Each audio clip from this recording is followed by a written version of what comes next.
Hello, my friends. We meet again. Welcome back to another episode of Knockout Analysis presented by Cronio Media. I am your host, Ethan Chronister. With me, as always, co-host Mr. Whit Barnes. We got a banger of a card this week. Potential all-timer card, potential Hall of Fame inductee for card. First time ever, question mark. That being said, before we get to the fight, we have an announcement to make. Again, if you missed it in our last video, we are sponsoring a fighter that we both know, went to high school with. He is a professional MMA fighter on the long grind towards the UFC. He will be fighting this weekend, this Friday, at River Spirit Casino in Oklahoma. For all my Oklahoma people, go check him out if you can. Mr. Tracy Reeder. I will have him on. This is April 7th that I'm filming this. April 8th, I will be interviewing him, and I will try to have that interview up same day. I will try to have these both up in the same day in separate videos. That being said, Mr. Barnes will not be in attendance for the interview. We've already discussed this prior. So I'll give him now the chance to give Tracy some words of encouragement. Hey man, Tracy, put on for Rogers County in the 918. Do your damn thing, brother. You know. But he's put got on a for tattoo XFN. on his tit that says "See Love." That's zebra pride right there, my boy. Always repping, man. Always. That's repping. real. That being said, let's talk about UFC 314. Obviously, we know, or most people should know, Ilia Topuria at the start of this fight will no longer be the title holder. Volkanovski and Lopez will fight for that title that has been vacated by Ilia Topuria as he moves up to the next weight class to try to become the champion there. That being said, that event of that happening started a whole brigade of them putting together one hell of a card. So, that being said, let's jump right into it.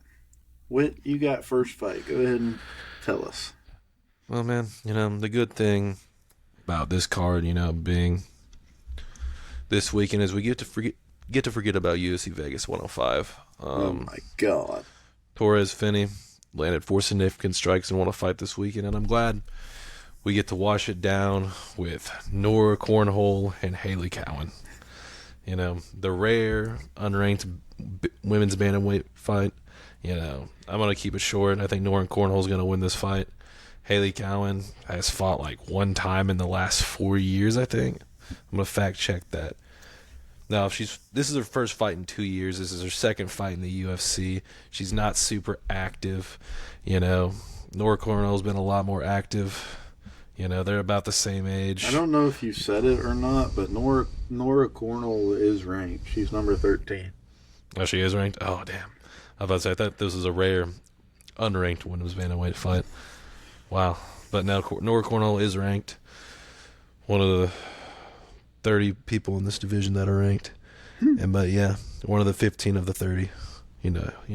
But she's been a lot more active in the time that Haley Cowan has had one fight. She's had 3. I think Cavalcanti is not a bad loss in her last fight. I'm going to back her to win this fight. Yeah, I don't think there's a whole lot of reason. There's too many fights on this card for us to waste time on hang-ups. We have, like you said, Cowan, not super active. She is pretty hot. Can't take that away from her. We got Cowan and Cornhole. I got Cornhole by unanimous decision, and this will be another boring women's MMA fight. On to the next one. Tresean Gore versus Marco Tulio. We have a middleweight bout here. Tresean Gore, 6-2, still rather young in his career as a pro MMA fighter. Marco Tulio has 1 loss and 13 wins. This is a pretty evenly matched fight as far as height, weight, reach, all that stuff is about as even as you can go. Both of these fighters coming off a win in their last fight. These are Mr. Vicious is Tresean Gore, Matuto Marco Tulio. We got a 9-fight win streak for Tulio. He won his UFC debut by knockout. He is a submission specialist. Tresean Gore's 5th UFC fight. He is 2-2. He has 3 submissions, 2 knockout wins. I've got Tulio winning this fight, extending his win streak to 10, and I think he does it by unanimous decision. Yeah, man. I mean, I'm going to back Tulio as well. I think the line's fairly accurate. He came in debuting in his last fight against Pateria, and he knocked him out pretty early. He's a spinning back kick. He has quite a bit of power for the division, But Tresean Gore, he's had a kind of like an up and down start to his career, losing to Brian Battle, who was looking to move up the welterweight ranks here pretty soon. Losing to Cody Brunson. His last 2 wins, Josh Frim's no longer in the UFC. He had a lot of weight issues and stuff. And Antonio Trocoli is 0-2. He's really just a striker more than anything. Trocoli is. And he got standing guillotine in 80 seconds. Tresean Gore has been getting subs, but I question really the talent that he's been going against here early. And Tulio, he's a hot prospect coming off a round 1 KO.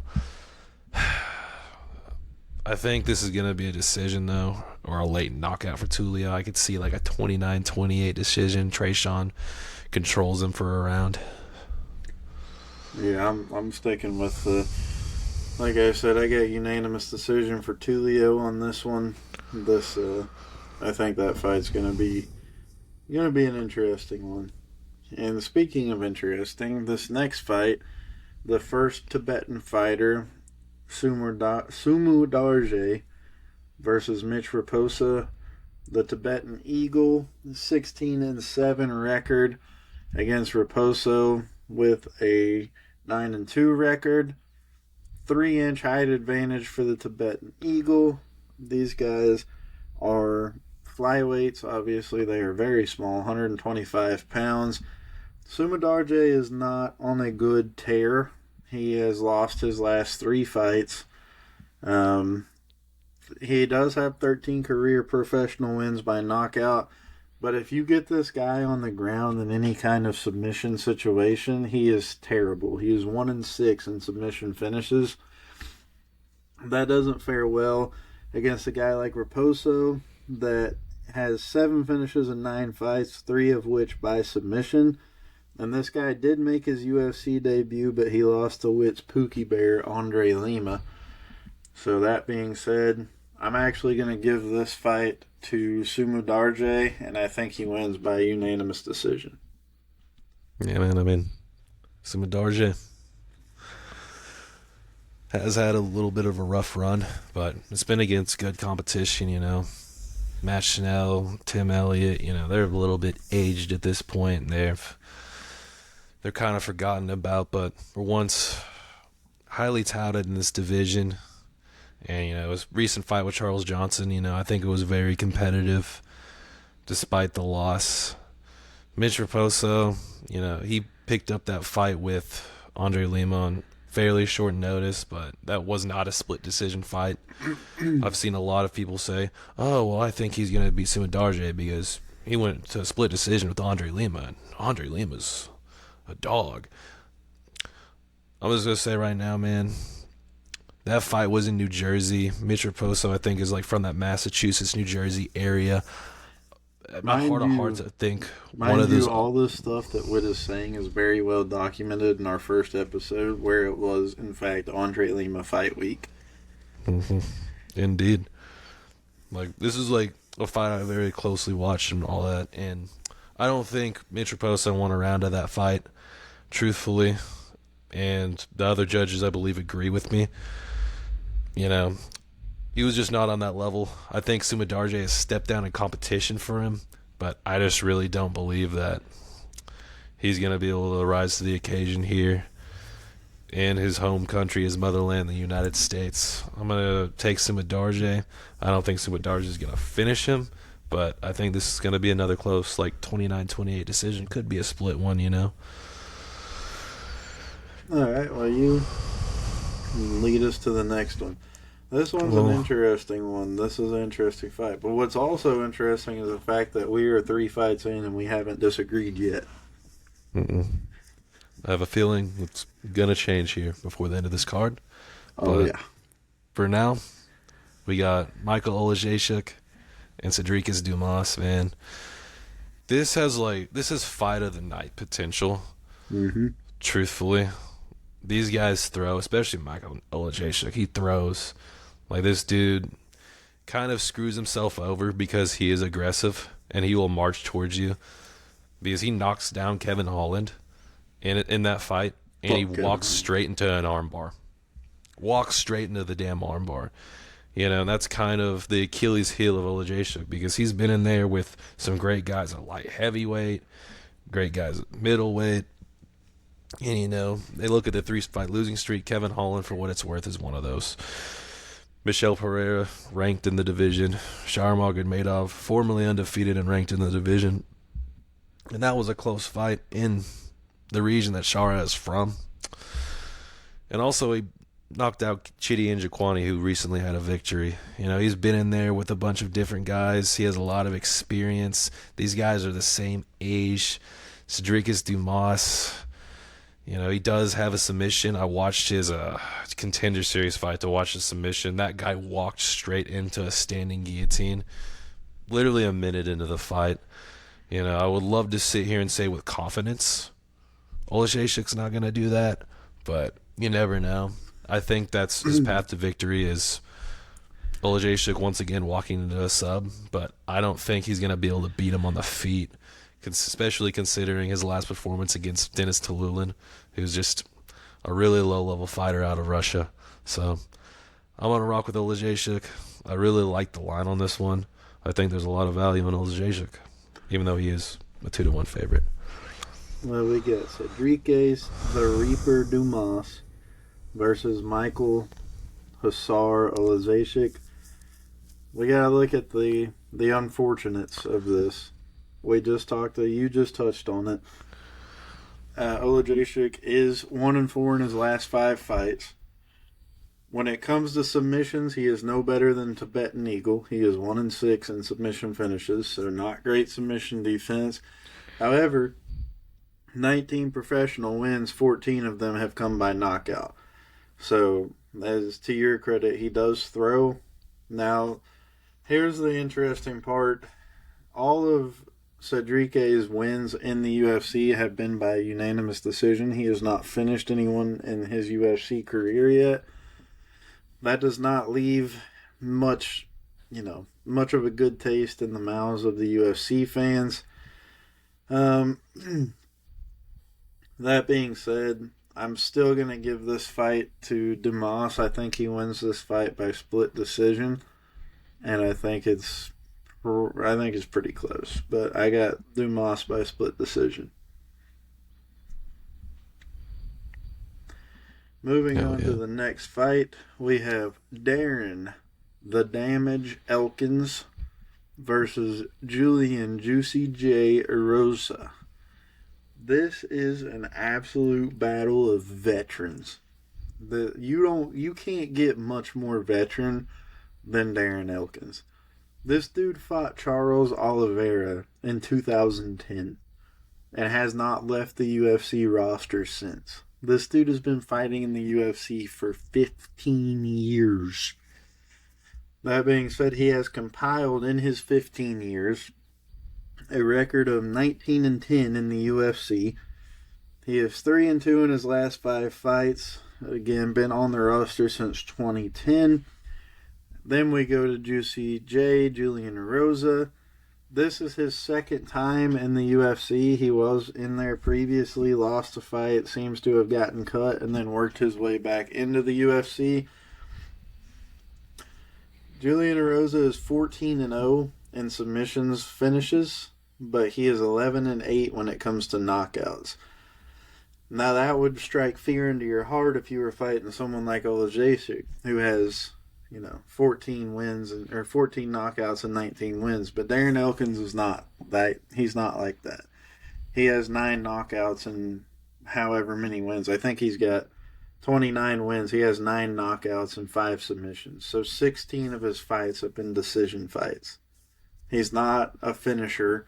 He's a finisher of fights, but he's not a finisher. That being said, in this one, I'm still giving the favor to Darren Elkins, and I think he wins this fight by knockout in round 2. This is a card. I think this is not a card. I mean, a fight that I think is a massive trap. It's an unk off. As you've previously touched on. And Derek Elkins is a 3-1 underdog, and I think that is absolutely absurd. Like you already mentioned that he fought Charles Oliveira back in 2010. That is the only submission loss in his entire career. Out of his 10 losses or 11 losses, he's only been submitted once, and it was by the one, the only Charles Oliveira. And Julian Rosa, he is a submission specialist. If he is going to finish this fight, that's how it's going to be. His only knockout is against Nate Landwehr, who is aggressive to a fault like Olejniczuk, and he doesn't really finish fights on the feet. And I don't really know if he can out-volume Darren Elkins. Darren Elkins is made of granite. This guy does not care. He is built different. It does not matter that he is 40 years old. I don't think he's going to get subbed. I think this will be a close decision, but I think he's not going to get controlled on the ground, and I think he's going to out-volume Julian Rosa and land a damaging shot somewhere in there to be able to pull out a 29-28, and it'll be the first big upset of this card, I believe, in the unk-off. The absolute unk-off, and you thought it was getting better, but it's not.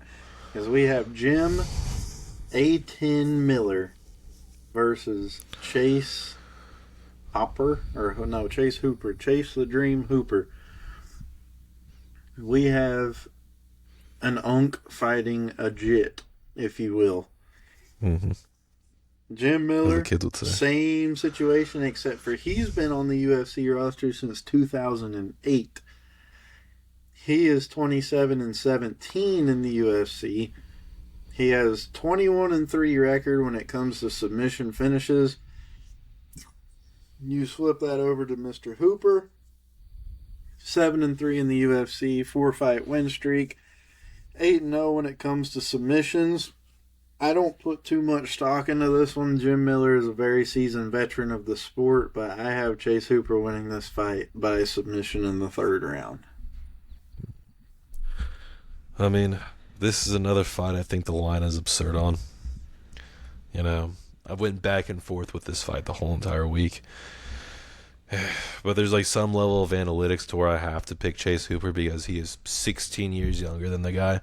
And it just rarely happens whenever there's an age gap to that level to where the older guy wins, Because Chase Hooper, the narrative's really changed on him. A lot of people didn't expect him to be this great of a prospect, but he submitted some low-level guys.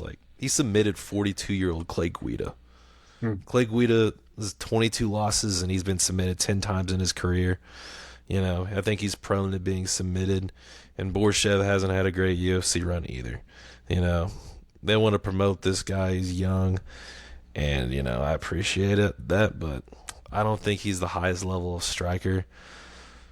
Jim Miller, he's won 3 of his last 4, also against some suspect guys. He does have a lot of experience.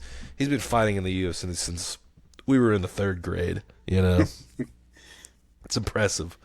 But I think this will be a much closer contested fight than expected.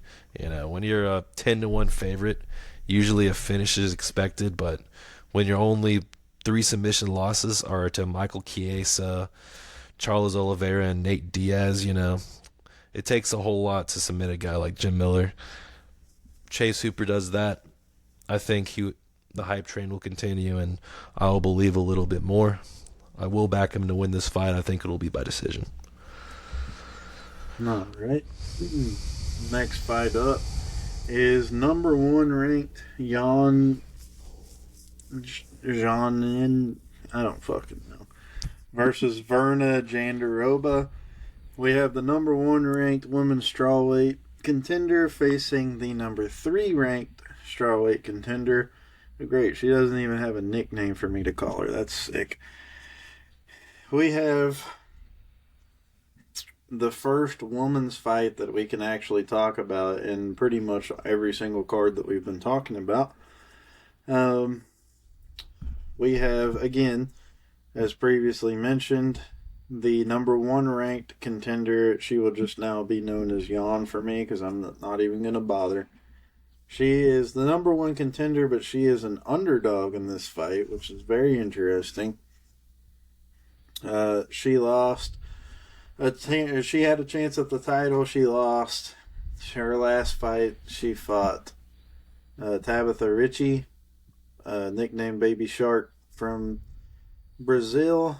She won that fight by unanimous decision. It's hard for me to get excited about women's fights because they're just so lowly contested and boring most of the time.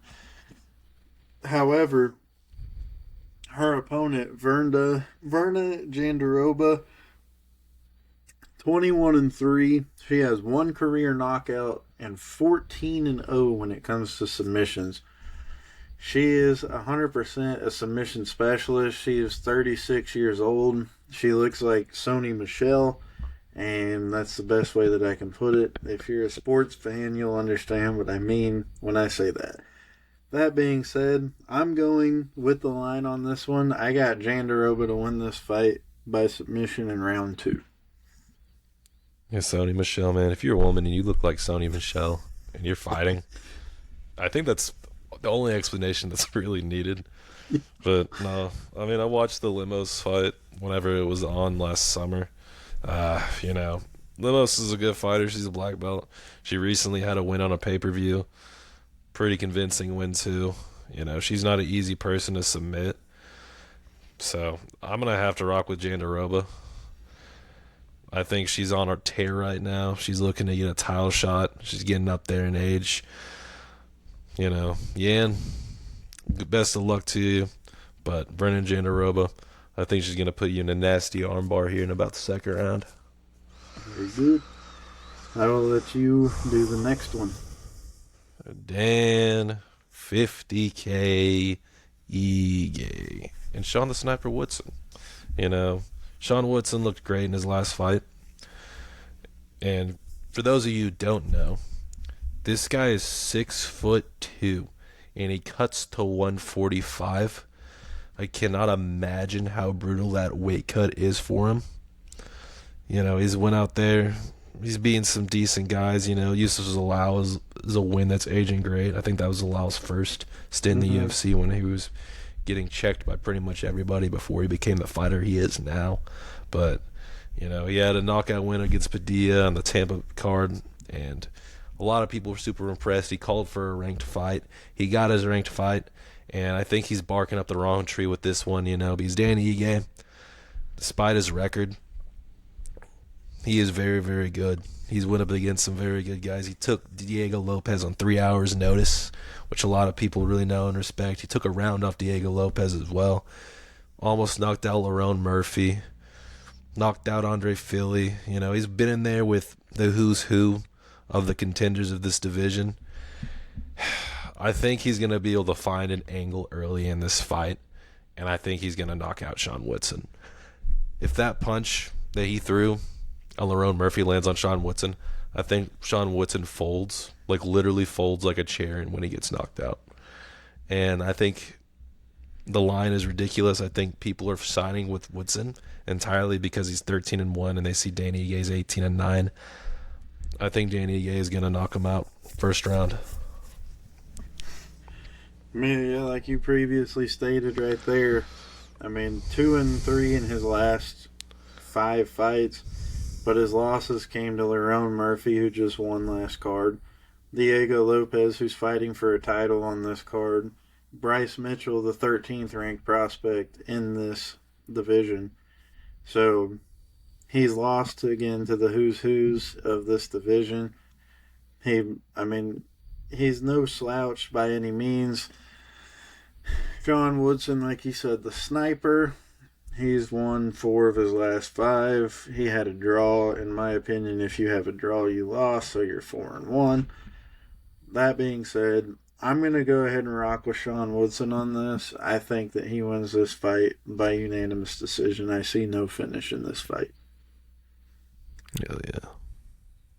That being said, I know very good and well not to take either of these next 2 fights away from you, so go ahead and start it off. Nikita Krylov, man. Where the hell have you been?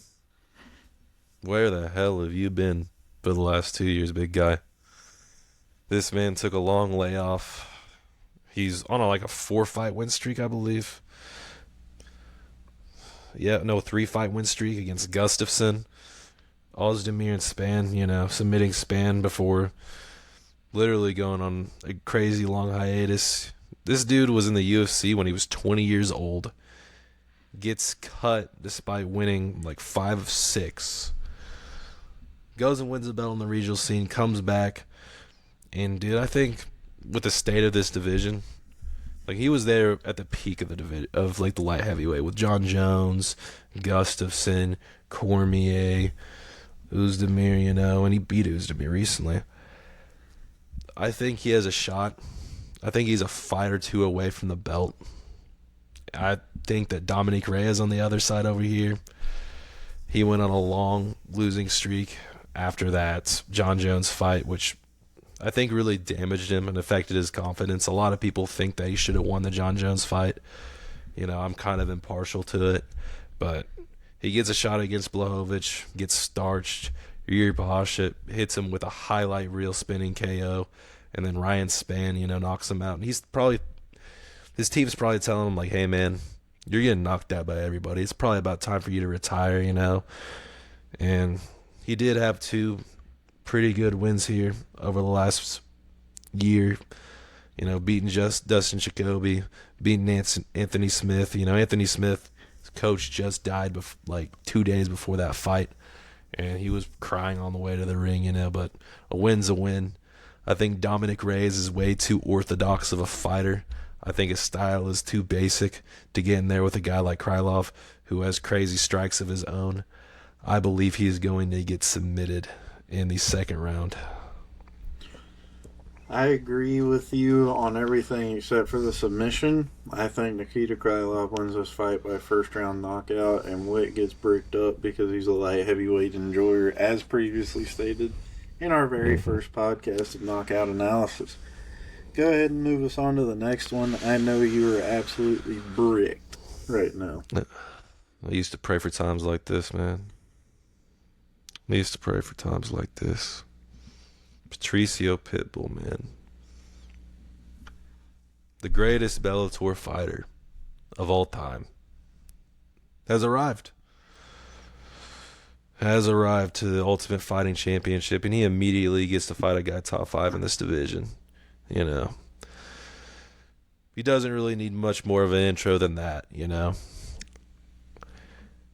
Rodriguez, he's had his shots to become a champion, to really go for glory and solidify himself as an elite guy. But I think in high pressure, high leverage situations, he has folded. He lost to Volkanovski by KO. He got subbed by Ortega to really try to solidify himself.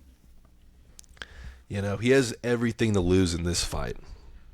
Yair does. I think this is a high pressure fight for him, because he's a 37-year-old dude coming from another organization, and you have to welcome him in. Patricio Pitbull, he knows how to win fights. He's always going to be at a reach disadvantage, but he knows how to pick his shots. I think he's going to land damage, and I think he could very well win this fight by submission here in about the second, third round. That's what I think he'll do. He'll get a damaging strike and maybe a rear naked choke to end the fight. Yeah, I think Patricio Pitbull being the underdog in this fight is only simply due to the fact that Yair Rodriguez is ranked. 36-7, and all those fights are professional. Obviously, he's beat the who's who's of Bellator, and now he wants to beat the who's who's of the UFC. And I think he starts here and I think he wins this fight by unanimous decision. I think a lot of people haven't seen him fight, man. I really do. Like beating Michael Chandler in his prime, beating AJ McKee. Those are tough victories to come by, man. Only 2 people have beaten AJ McKee. Yeah. Alrighty. Well, let's move on to it. Matter of fact, let me just get this out of the way. We here at Cronio Media are reporters of sports media. So, if I say something like gravity's a hoax, just know that I'm quoting somebody directly, and that does not reflect the values that we share here at Cronio Media. Alright? That being said, it's time for Bryce Mitchell and Gene Silva. I'll take the lead on this one. So, Bryce Mitchell as a fighter, fantastic. Bryce Mitchell is a human being. We're still working on that. But, that being said, we have 17-3, 13th ranked Bryce Mitchell out of Gooberville, Arkansas, fighting Whit's Pookie Bear Gene Silva of the Fighting Nerds out of Brazil. Both of these guys are very good on the ground. 9 submission wins for Bryce Mitchell. 1-1 in knockouts. We all know where the one loss came from, but he got absolutely clobber fucked by Josh Emmett. But if you look at the fight history, last fight for Bryce Mitchell, he elbow slams Gracie, knocks him out. Fights Josh Emmett, gets knocked out. Fights Dan Ige, wins by unanimous decision. Gets a chance at Ilia Topuria, loses by submission, and then it's win. No, or I don't even know. That one looks like it may have been a no contest or something. Win. Bryce Mitchell knows how to win. There's no doubting that. There's only doubt of his character, which is fair enough. Then we have Gene Silva on a 5-fight win streak. Won the Contender Series, has been fighting in the UFC ever since. Fought 3 times last year. And Gene Silva's already fought once this year too, so Buddy is super active. He is 15-2, 12-0 by a knockout, 2-0 in submission. Gene Silva is a heavy favorite in this fight. I don't know if I agree with that. I think there's biasness that goes into Bryce Mitchell's rankings just because people don't like him because of the way that he acts. Which is, again, fair enough when you say that the Holocaust didn't happen. Those are things that don't get you liked very well by the public. So, I mean, I can't really say a whole lot for anyone else. But I'm still just talking about Bryce Mitchell, the fighter here. And I think Bryce Mitchell, the fighter here, even though Gene Silva asked for this fight after those comments were made, I got Bryce Mitchell, and I think he wins this fight by submission. I mean, dude, I'm torn. The line on this is absurd. I'm going to completely agree that the line on this is absolutely absurd. This should be close to an even fight. I remember last June, first time I laid eyes upon Gene Silva. He was an underdog to Charles Jourdain. Beat the crap out of him. 2 weeks later, I'm sitting down. It says Drew Dober versus Gene Silva. I'm like, this dude's fighting again? Beats the crap out of Drew Dober. And then he takes a respectable layoff, about 6-8 months. Absolutely clip farms on Melsic Bagdasarian, knocks him out, destroys him, mogs him. The thing is, in the Ultimate Fighting Championship, his grappling is heavily untested. In that fight with Jourdain, I remember him getting taken down a few times and controlled for a little bit. Bryce Mitchell when it comes to his grappling is levels above Charles Jourdain. You know, this fight's going to go one of two ways. It's going to be Gene Silva has a crazy, nasty uppercut on a Bryce Mitchell entry for a takedown and just sends him back to the shadow realm.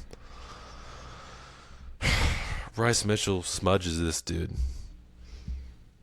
for 3 rounds and wins by a decision. Styles make fights, man. This is tough. Styles make fights. Like, I want to see Bryce Mitchell win this fight entirely because I think what he says on the mic after is absolutely absurd. I just think I think it would be funny. But Gene Silva, man. Gene Silva's nasty. He'd be very good for the division, man. I'm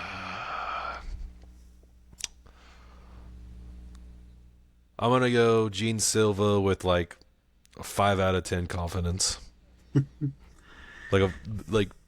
So you get Gene Lord Silva by what? Submission, unanimous. If he's winning this fight, it's by knockout.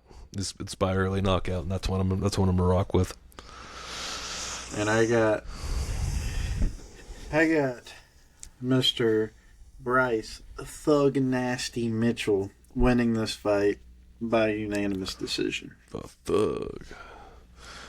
Cron, I'll let you take this one away, big dog. You go in on this one. Man. It is motherfucking Paddy Pimblett fight week. Paddy Pimblett. Patty Pimblett fighting Michael Chandler. This is a very, very out of the blue fight that got dropped on us out of nowhere. I'm rocking with it. It's going to be a banger. But I got a friend of mine that is a coworker now that I work with, and he actually is an MMA fighter himself. He just went and won a fight at Street Beef. Shout out my boy. But me and him were talking about this fight, and we both came to the realization that Michael Chandler has a problem. He really does. Round 2, if he doesn't knock you out in first round, round 2, that dude is throwing haymakers on every single punch without any care in the world on if he lands them or not. No technique, just absolutely throwing them bitches. So here's what happens. You have young up-and-coming Scouser, Paddy Pimblett, who sees these crazy hooks, crazy haymakers being thrown, takes you to the ground and does what he does best, does what he does to King Green, submits you. I think Paddy Pimblett wins this fight by submission, and I'm pretty sure, I think this is a 5-round fight, right? It's a great question. Because they're co-main events, so I think they're both 5-round fights. It's a great question. Here, I'll fact check that.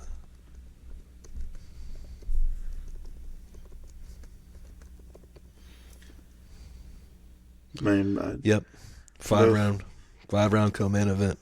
Yeah, so both their 5 rounds. Paddy wins this fight in submission in round 4. And I think that's all there is to it. Man. Not as optimistic. Michael Chandler, his legacy is quite literally on the line in this fight. It is. You know.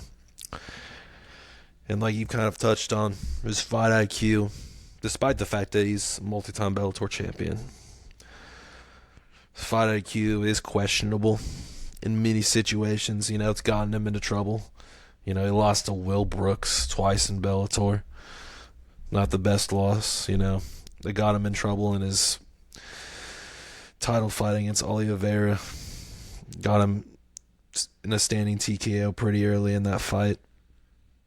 But if you look at the level of competition he's taken on You know, he beat Dan Hooker in his debut. Top 10 fighter in division, certified OG.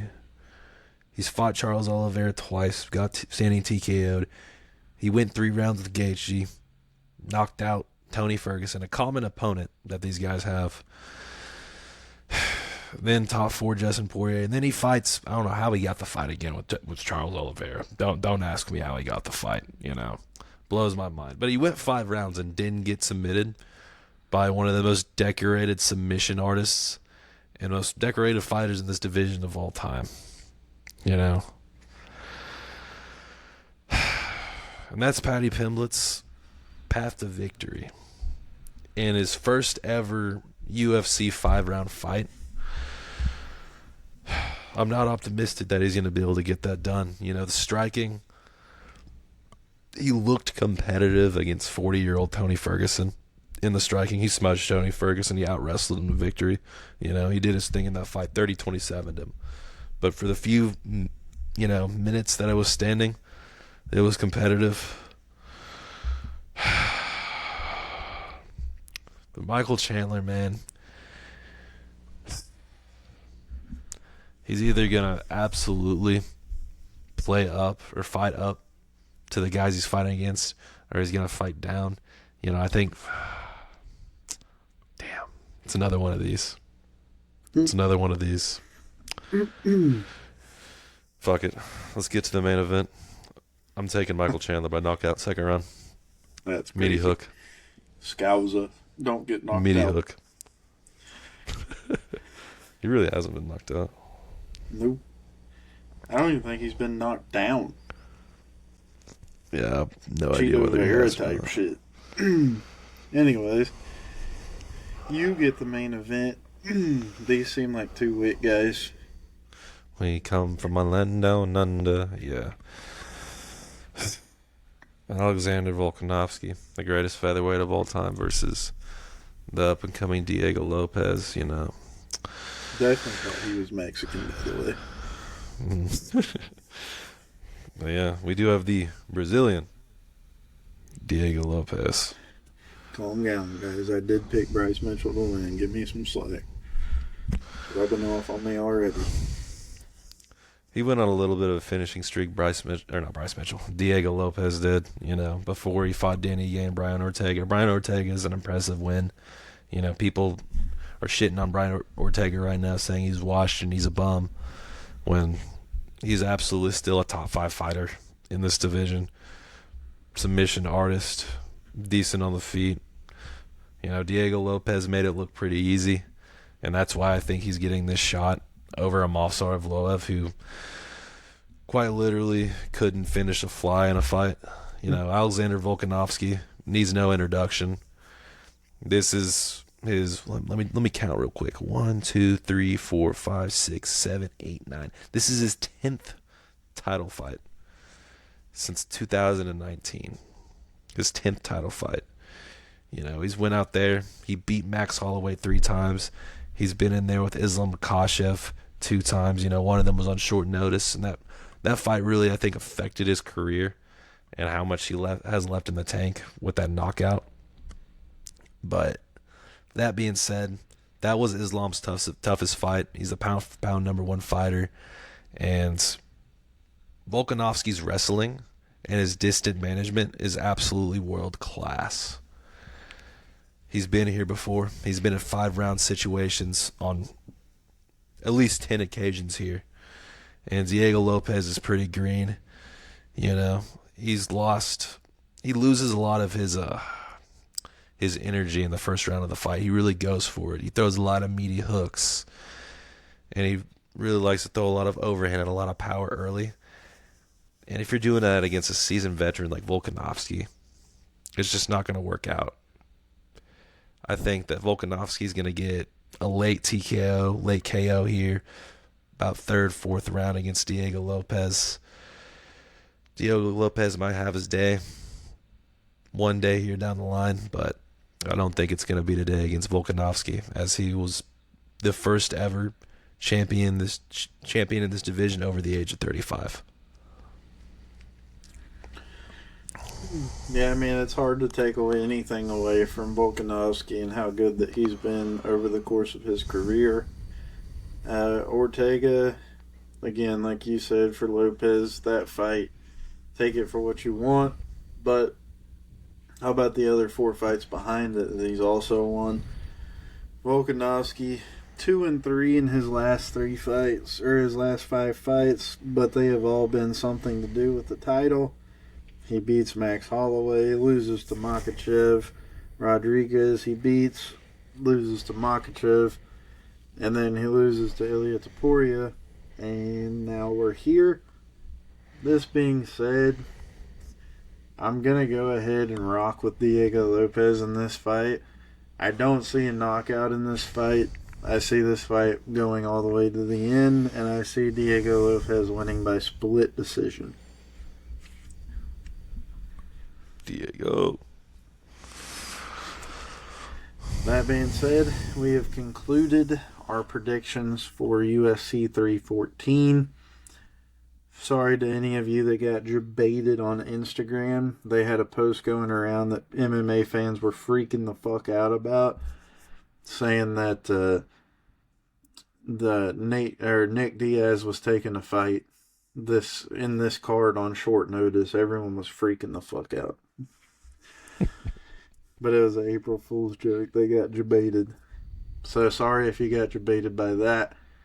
It's for Whit, Patricio Pitbull fight week. For me, Patty Pimblett fight week. For y'all listening, make your own decisions on the fight week. Leave it down in the comments below. Don't forget to check out our sponsors. W.GG. 10% off at checkout if you use code Cronyo Media. Shank It Golf. 15%. Cowboy Revolution. 10%. All those codes, Cronyo Media at checkout. Don't forget that we are also sponsoring an MMA fighter, Tracy Reeder. We're sponsoring him for his 918. fight. 918. Claremore Eve for life. That being said, Will, what are your closing remarks? UFC 314, man. It's here. It is. It's here, man. Not much else to say. We come from a land down under, man. Volkanovski, man. Volkanovski. That being said, we've reached the end of this programming run. We will see you guys in the next one. Whit will see you guys next week sometime. I will see y'all tomorrow as I interview Tracy Reeder for his upcoming fight. That being said, we appreciate you guys. Check this out on YouTube, Spotify, and Apple Podcasts. Y'all have a good night. Watch out for the deer. Keep your stick on the ice. Shout out Alex Ovechkin.